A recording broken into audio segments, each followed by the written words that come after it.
My daughter, Charlotte, had finished her elementary school entrance exams, and all that was left was to wait for the results. Nervously, I checked the results website. Hurry, hurry. Urged Charlotte as I faced the screen. Then, scrolling through the page, I found Charlotte's exam number and name.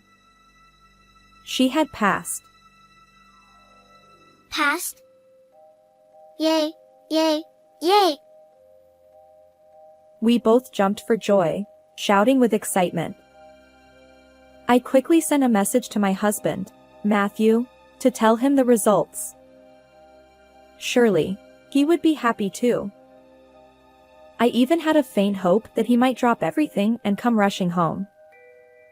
But there were no words of congratulations or acknowledgement of her hard work from him. I'll be late because of work. Then I have a business trip. That was all his message said. I knew he was busy, often working even on weekends. But couldn't he at least share in our joy this one time? Why was it just a business-like message? Couldn't he imagine how hard Charlotte had worked? 3 days later, he came home, looking triumphant. He handed me a souvenir and patted Charlotte on the head. Congratulations on passing. You did it. Daddy, you did it too. Immediately, she pulled out several photos and scattered them in front of him. As soon as he saw them, his face turned pale, and he began to tremble. My name is Linda Smith. I'm a 40-year-old housewife. I got married about 7 years ago, and now I live with my husband, Matthew, and our daughter, Charlotte. When I first met Matthew, he was a company employee, a serious workaholic. I was drawn to the way he laughed innocently like a child. Currently, he has taken over his father James's company and is working hard as the president. He leaves the house early in the morning and usually doesn't come back until after midnight. Being a president is really busy. I muttered to myself while waiting for him in the dark living room. I had imagined that he just sat at a desk approving documents, but apparently, that's not the case. Because he is so dedicated to his work, he leaves all the housework and childcare to me. I'm busy with the company, so I'll leave the house and Charlotte to you. No matter what I consult him about, he always ends the conversation with that. Of course, he doesn't do anything on his days off either. He spends the whole day lounging on the sofa, fiddling with his smartphone. Sometimes, he scatters magazines and comics around and takes naps. Could you at least play with Charlotte a little? I said in exasperation, and Matthew got angry. I'm always tense and working hard. At least let me spend my days off as I please. It's a line that doesn't sound like it came from a father. He doesn't do any housework or take care of Charlotte. His attitude of thinking that it's enough just to work left me speechless. Charlotte had just started kindergarten, but her uniqueness stood out right away. When the teacher spoke to her, she seemed distracted, and it was hard to tell if she was listening or not. She disliked playing in the mud and even hit a friend who invited her to join. During group activities, she often played alone instead of joining the circle. When she quietly read picture books, she would look at the same book all day and wouldn't lend it to her friends. Every time I picked her up from kindergarten, the teacher would tell me something new that surprised me. The homeroom teacher suggested that she might not be adjusting to the environment. Maybe she didn't know how to interact with her new friends yet. Although she's an only child, she can have normal conversations at home and doesn't seem to struggle with communication. She seemed to play normally at the local park. What's going on with Charlotte? I began to worry that she might be different from other kids since she started kindergarten. I talked to other moms, but they didn't think she was that unusual. I once tried to talk to Matthew about it.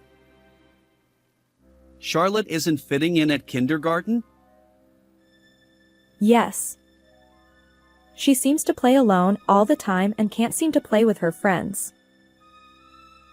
Matthew responded with a disinterested, The homeroom teacher suggested that she might have a developmental disorder and that we should get her checked. As soon as he heard the words developmental disorder, he looked puzzled. What? Isn't that when you can't keep track of time or forget things a lot? Charlotte isn't like that. Stop with the developmental disorder stuff. It's embarrassing. He laughed through his nose. Even after that, whenever I brought up Charlotte, he would always laugh it off and dismiss my concerns. If you just discipline her properly, that wouldn't happen. Do your job right. He would end the conversation like that. Despite my repeated attempts to discuss Charlotte's behavior at kindergarten, he gradually started claiming he had work even on his days off and would go out. It felt like I was raising Charlotte all by myself, and the sense of loneliness kept growing. Mommy, Mommy. Cheer up. Here's a flower. Charlotte said, handing me a dandelion with an innocent smile on our way back from kindergarten. The flower, firmly held in her small hand, swayed adorably. Thank you. Mommy is so happy, I said, hugging Charlotte, not wanting to show her my worried face. Despite feeling lonely, I never lost hope. Although Charlotte is still a child, I decided to see her as an individual different from myself, without trying to fit her into a mold. Not everyone is the same, and there are differences in personality and sensitivity. I decided to accept that Charlotte might just be a little different from other kids. Perhaps this unique sensitivity is only temporary, and she might become more typical as she grows. She's only 5, and she'll keep changing for the better. I quietly reassured myself. One day, I was called by the kindergarten teacher. I assumed it was another trouble with friends. Sighing, I drove to the kindergarten.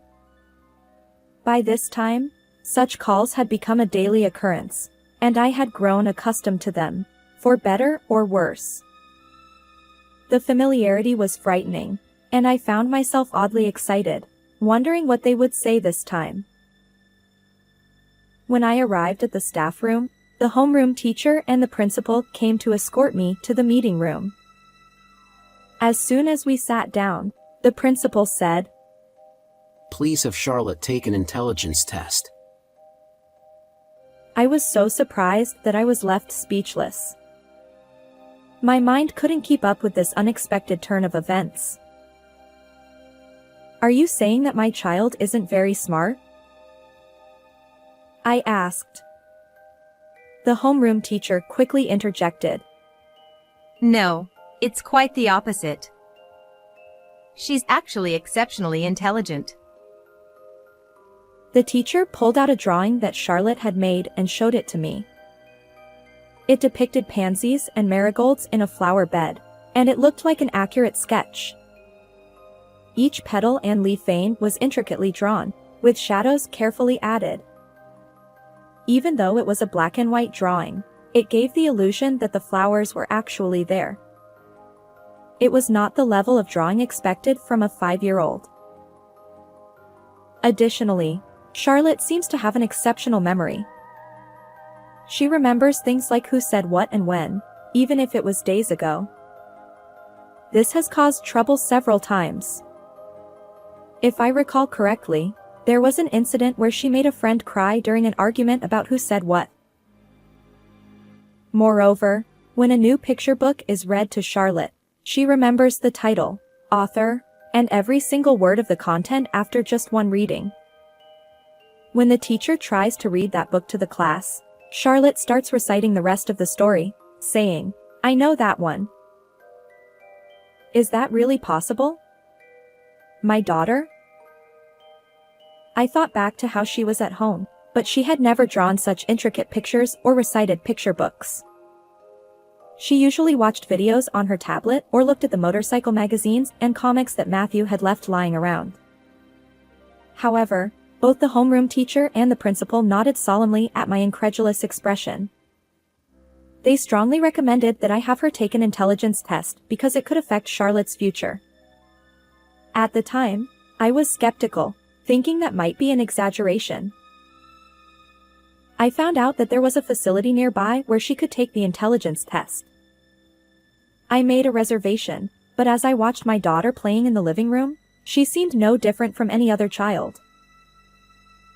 But, now that I think about it, I remembered something that had caught my attention. When Charlotte was playing house at home, she had arranged stuffed animals and dolls around a toy table. The conversation was about recommended touring routes and the scenic views of the Inner Bay. Let's go with the 4 of us next time. Teddy will be at the back. She said this to the teddy bear. She seemed to have decided the running order, with herself and the dolls in the middle because they were girls.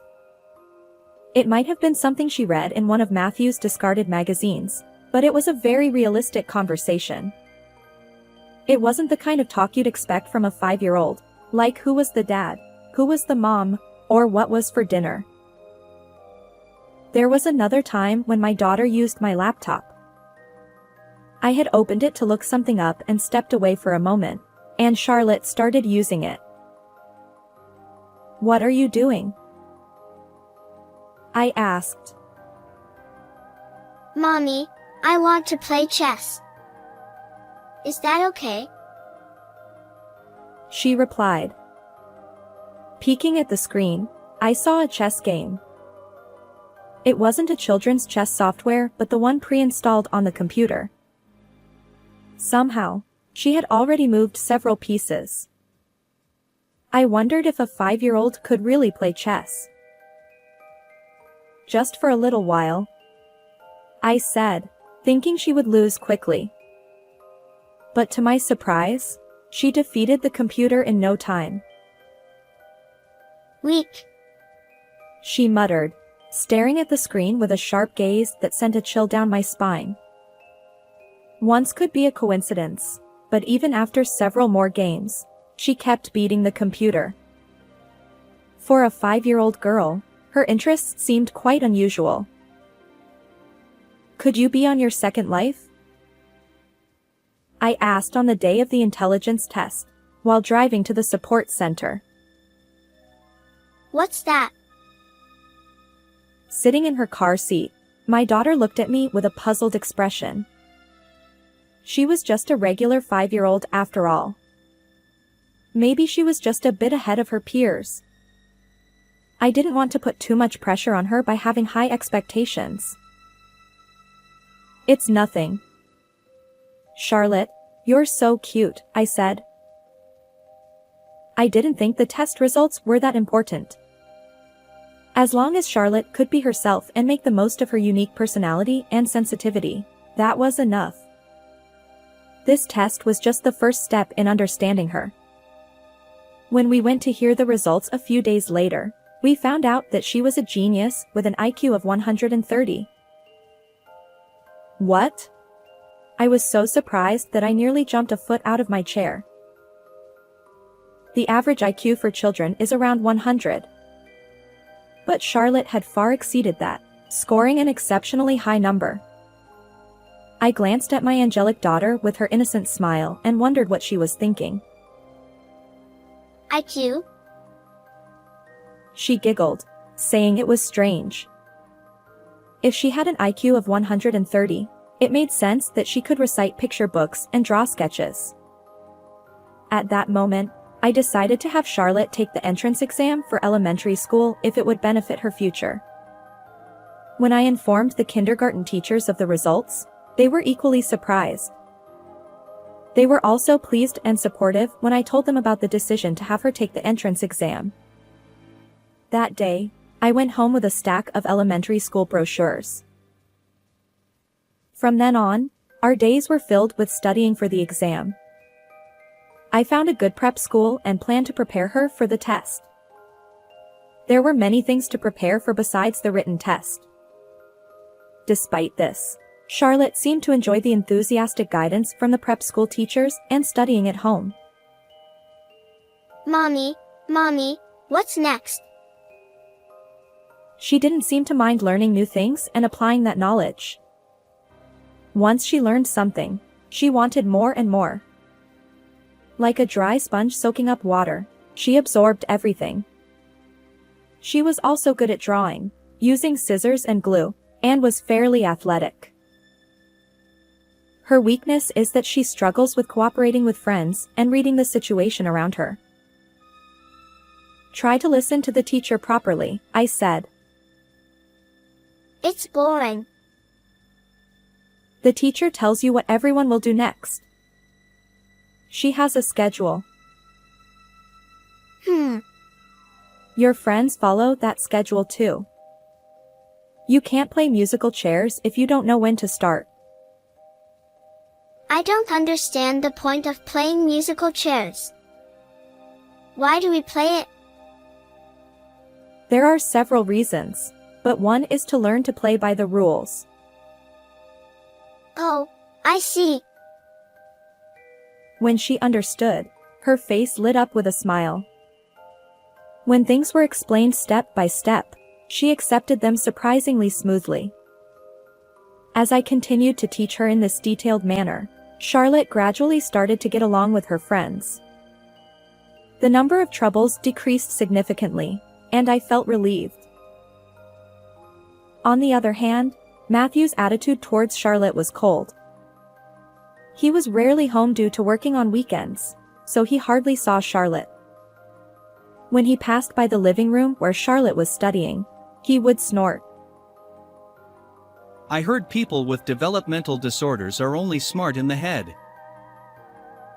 He would say this mockingly and walk away. His attitude irritated me. Matthew, don't say things like that, I said. How could he say such things without even trying to understand Charlotte? Shut up. I'm tired from work, don't raise your voice. He said, covering his ears with his hands, looking annoyed. He chose to work, so how could he say that? I wanted to argue, but I didn't want to fight in front of Charlotte. She had a good memory, and I didn't want her to hear such embarrassing arguments. The sound of the living room door closing echoed emptily. Was Matthew really only thinking about work? This happened several times, and each time I told him to stop. I'm sorry, Charlotte. Don't pay attention to what Daddy says, I told her. Surprisingly, Charlotte seemed unfazed. It's okay, Mommy.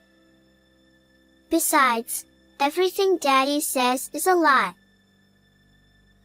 She said this with a smile, but it wasn't a sweet smile. It seemed more like a cunning grin. What did she mean by everything is a lie? I felt a sense of unease about her words, but it would be a while before I understood what she meant. A few months later, the elementary school entrance exam was over, and all that was left was to wait for the results. The exam was apparently more difficult than expected, and Charlotte seemed a bit unsure of herself. She was quite tired and spent a lot of time watching videos absent-mindedly. However, after a week, she started drawing those intricate pictures on large sheets of paper again. She seemed to enjoy drawing, just as she did during her exam preparation. Every day, she would come home and draw, and the number of her drawings kept increasing. Then, the day of the exam results arrived. Nervously, I checked the results website. Mommy, is it there? Is it not? Just a moment, I said, facing the screen while Charlotte urged me to hurry. Scrolling through the page, I found Charlotte's exam number and name. She had passed. Congratulations, Charlotte. You passed. You passed. Passed? Yay, yay, yay! We both jumped for joy, shouting with excitement. Given how difficult she found the exam, this success must have been especially meaningful for her. We had to celebrate Charlotte's hard work and success. So, I quickly sent a message to Matthew to inform him of the results. Surely, he would be happy too. I even had a faint hope that he might drop everything and come rushing home. But that hope was completely shattered. I'll be late because of work, and then I have a business trip. That was all his message said. There were no words of congratulations or acknowledgement of her hard work. It was just a businesslike message. At that moment, I felt something snap inside me. I decided to put a certain plan into action. Although I wasn't feeling calm, I couldn't show it in front of my daughter. I carried on, holding on to my unresolved feelings, and waited patiently. 3 days after Charlotte's exam results were announced, Matthew came home in high spirits. He entered the living room humming a tune, smiling as if his previous attitude had been a lie. He handed me a souvenir and patted Charlotte on the head. Congratulations on passing. Well done. Daddy, you messed up too.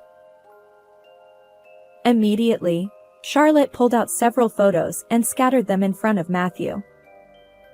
The photos showed Matthew with a young woman, looking very affectionate on a trip. He was smiling at her in a way I had never seen him smile at me. What? How? He looked confused, with question marks practically floating above his head, wondering how his actions had been discovered.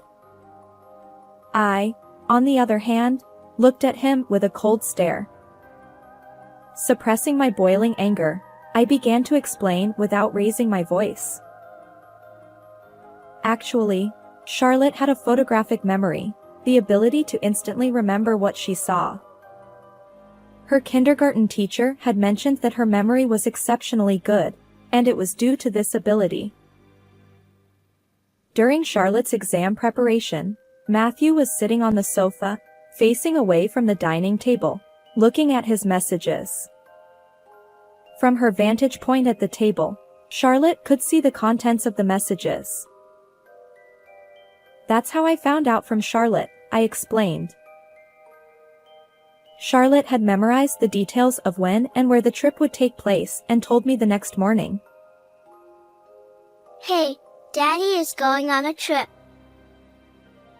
What? He was supposed to inform me whenever he went on a business trip, but he hadn't said a word. That was the moment I realized something was wrong. I asked Charlotte for more details.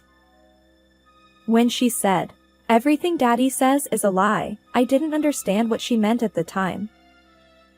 But she said it because she knew Matthew was pretending to be on a business trip while actually traveling with another woman.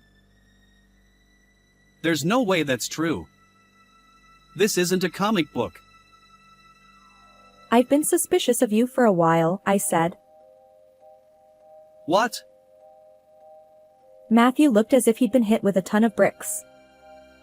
The truth is, his parents had subtly hinted at his infidelity.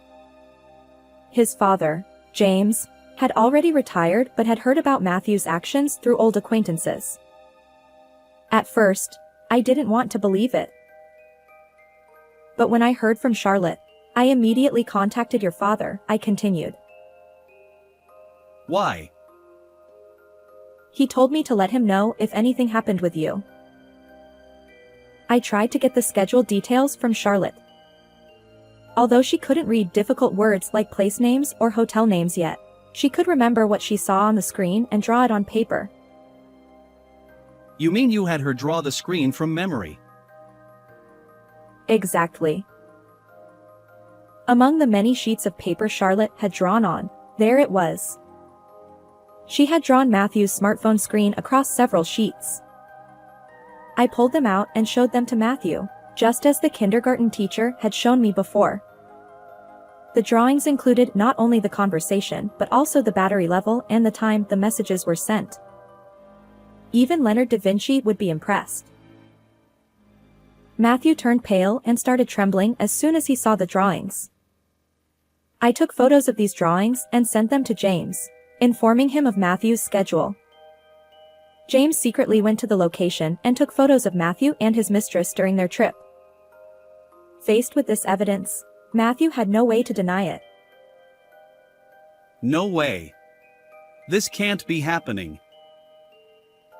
He looked at Charlotte, who was standing nearby, with a face that clearly said, "I can't believe this."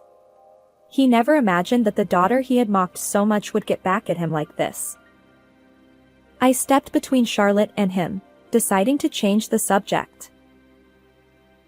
"By the way, your partner is a beautiful 27-year-old secretary, right? Your father knows about her too." What, that is? "Could you introduce her to me and these two as well?"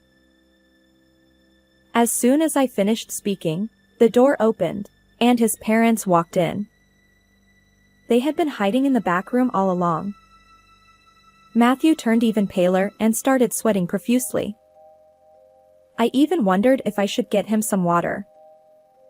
He looked at his parents, then at me, and finally at Charlotte, fumbling with his hands and mouth.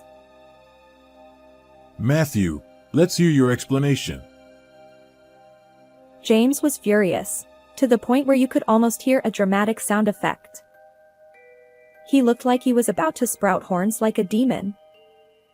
Seeing his own father like that, Matthew finally held his head in his hands. I'm sorry, Dad. He was trembling like a deer in headlights. Clearly terrified. No, it's not like that with the secretary, it's just that. "Oh, really? From Charlotte's drawings, it looks like you're quite close." James responded immediately.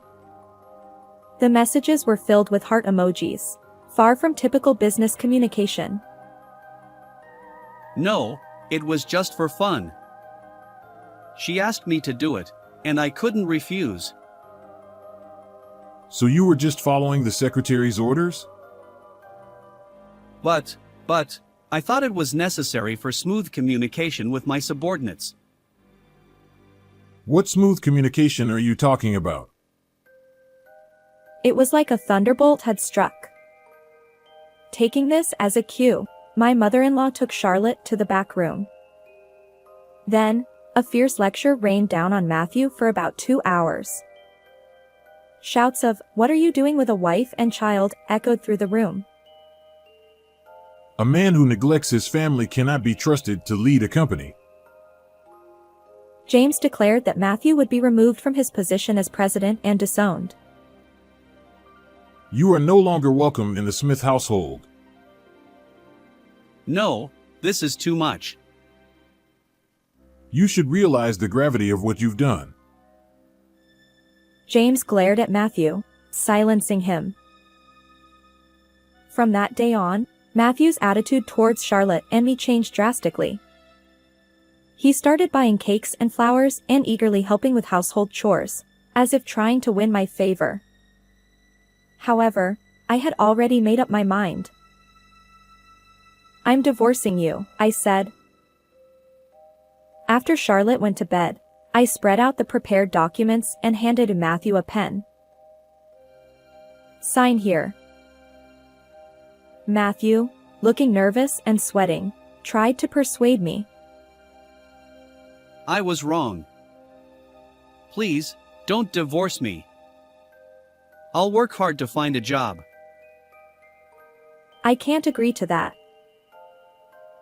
I firmly pushed the pen towards him again, urging him to sign. After hesitating, Matthew took the pen from my hand and signed the papers. Of course, I will also be claiming alimony and child support. Make sure you find a proper job, I said coldly. Matthew hung his head in defeat. After that, I heard from James that Matthew was no longer the president and was now unemployed. He was starting to look for a new job.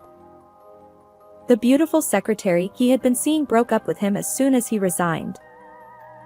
It seemed she lost interest once he no longer had the title of president. Having lost his job, his family, and his mistress, he ended up living in a shabby apartment. The house we had been living in was in his parents' name, so Matthew was effectively kicked out and had to pack up and leave. It was almost refreshing to think that I wouldn't have to hear his mocking words anymore. The divorce papers were accepted by the court, and my ties with Matthew were officially severed. However, I still keep in touch with my in-laws. After Matthew left, James came to visit.